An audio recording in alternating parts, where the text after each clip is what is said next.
Okay, we're going to show how to attach the fittings to our totes.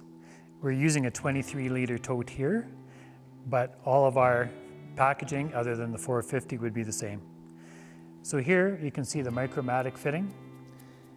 You take your Micro Matic fitting, you align the tabs into the slots in the fitting.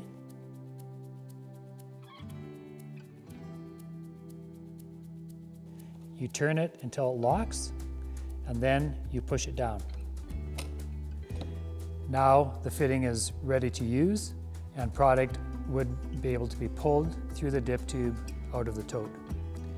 Some common mistakes that people will make with this fitting is they will try to attach it when it's in its locked and down position.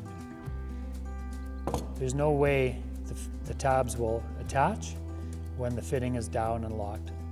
So you do need to have the handle up so the fitting is open and it's ready to be attached to the tote.